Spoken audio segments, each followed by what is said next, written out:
Well, hello everybody, it's Dan, your friendly fishmonger from dansfish.com, and today I'm going to do a species profile and tell you about Limia perugiae, the Haitian live bearer.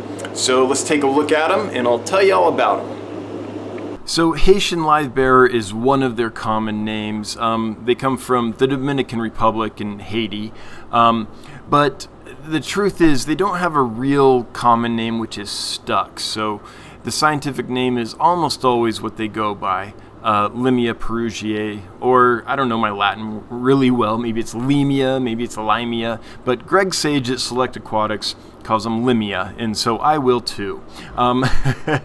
In German, the Germans call them the glitter Limia, and I think that's a great name for them. Maybe one day we'll adapt that here in America because they're very shiny. Video and pictures really don't do them justice. It's just really difficult to pick up the iridescence of this fish on a camera, whether it's video or a picture. And so they generally look a lot better in person than they do in pictures or in video. They have this really beautiful iridescence all across their sides, and the males, it is like glitter or like a mirrored surface almost. It's kind of a light blue to greenish type of iridescence. And you can get maybe a small idea of it here watching this video, but the true beauty of the fish is really only appreciated in person, which is, kind of different than a lot of fish. A lot of fish, you look at the picture and it's like, man, that is gorgeous, and then you might see it in real life and be like, maybe it's not as gorgeous as the picture. But this is the opposite. These guys look better in person. I've bred several generations of these guys, and so at the end of this video, I'll show you some video of some newly birthed Limia perugiae, some little babies, and then some juveniles when they're just beginning to sex out, and kind of talk about them a little bit at those stages. These fish are super hardy. They are very adaptable. They can take lots of different types of water. In fact, in their native habitats, they come from freshwater streams and lakes. They also come from saltwater habitats, and they also even come from these very hyper-saline habitats, kind of like the Great Salt Lake here in the United States in Utah, where there's so much salt absorbed into the water that no more can possibly absorb in the water. It's fully saturated. In fact, you get this kind of brine, this crust around the edges of these habitats of this salt that just can't be absorbed in the water, so it just kind of accumulates up on the banks of these habitats. So they're very, very adaptable. In nature, they tend to come from more or less harder water, but I have very soft water here, and they do just fine, and they have for a long time. This is my original breeding group, and they're still producing fry regularly for me. They're still in good health and doing just great several months after I got them. So no problems with the soft water. They do like the water clean, at least chemically clean, but they do appreciate some algae and things to nibble on as well. Here they're eating some rapashi. This is just the community blend of gel food, rapashi. I also feed them the Soylent Green blend, which I do batches where I'll do half Soylent Green and half community, and that way they get a lot of vegetable matter in their diet, but also quite a bit of protein and things like that too. They do well with plants. I've never had them eat plants, even thin, kind of fine leaf plants. They seem to do well with, but they do like to nibble on algae for sure. Something that I found that really helps this species is what you see on the bottom there, kind of that mulm that's accumulated on the bottom. As adults, they might not need it so much, but I do find it impossible to raise fry without it. I lost my first couple batches of fry because I kept them in very clean tanks like I do most of my baby fish. But then I tried them in a different tank that had quite a bit of mulm on the bottom, and they did great, and they have ever since. And so I think that what it is that there's something in that mulm that they can just graze on and do well eating on between feedings, and that kind of keeps them going between feeding. Something like that's happening, but I've just found that these guys do well with a little mulm on the bottom. Now, as far as temperament, one thing I like about this fish is it's active. It's constantly on the move. Now, it's not active like you would think of barbs or rainbow fish, where they're so active that they disturb other fish. They're not like super quick all the time or anything like that. But they have this nice activity to them, which adds life to an aquarium for sure.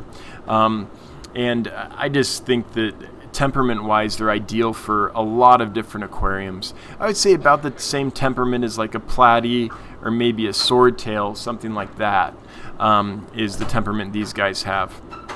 The females are said to get about 3 inches, males a little over 2 inches. My females are about 2.5 inches, males are maybe a little bigger than 2 inches, right around there. They eat absolutely everything. I feed them the rapashi, like I said, but they'll also eat, any flakes. They'll eat pellets. They'll eat algae wafers. They'll eat frozen food, and they really appreciate, like most fish, a little live food every now and then. But whatever you feed them, make sure that there's a variety and that they often get some vegetable matter in the diet. That's important for them for sure.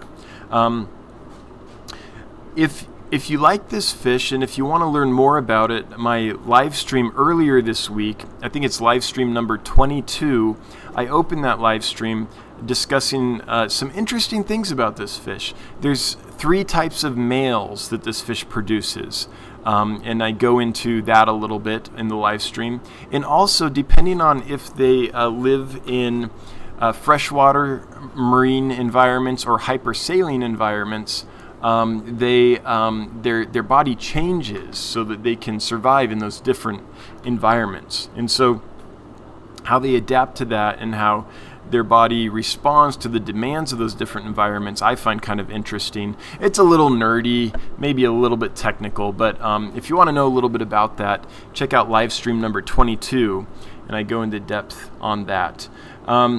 These guys are in a 75-gallon tank because that's what most of my aquariums are.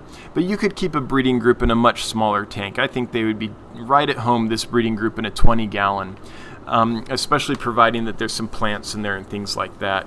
Now, I have found it important to keep plants with them mainly for breeding purposes. They will predate their young, so they will eat their babies if there aren't sufficient plants. So I put water sprite in there, and I have a good dense group of it up at the top, and the babies can hang out in there, and most of them will get away.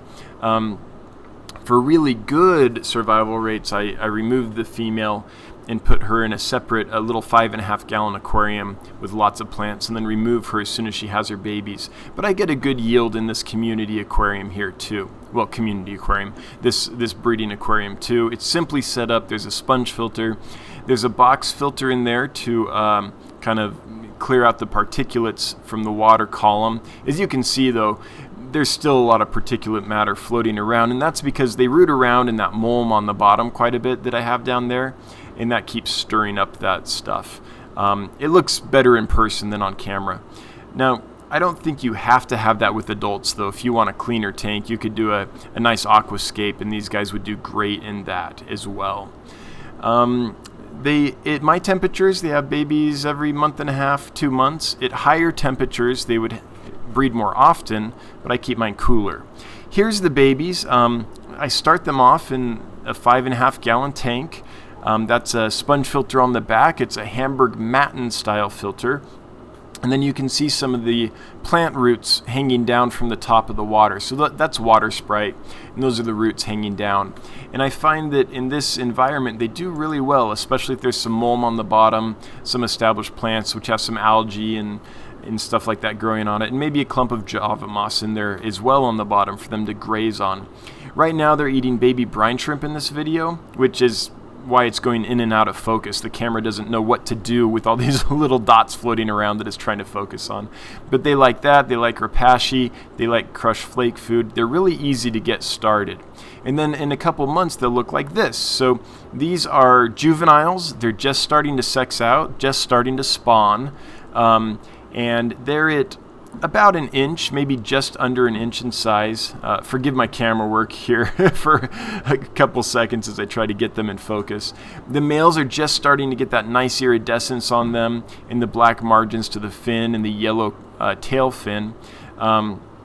There were some down there eating a clump of rapaceae, but as soon as I move the camera down, they scatter. They're not used to the camera.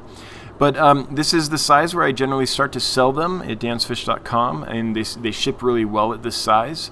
And in a few months, they'll be full grown. They grow pretty quick if they're fed well. All right, there you have it. I hope you liked that little species profile on that cool little wild type live bearer. They're beautiful fish. I mean, they show up so much better in person than they do on camera or in pictures because of their sheen. But hopefully that gives you a taste. If you want to know more about them, you can message me through dansfish.com, and I'd be happy to talk to you, or leave some comments below, and we can get a discussion going and geek out on live bearers. All right, talk to you later. Bye.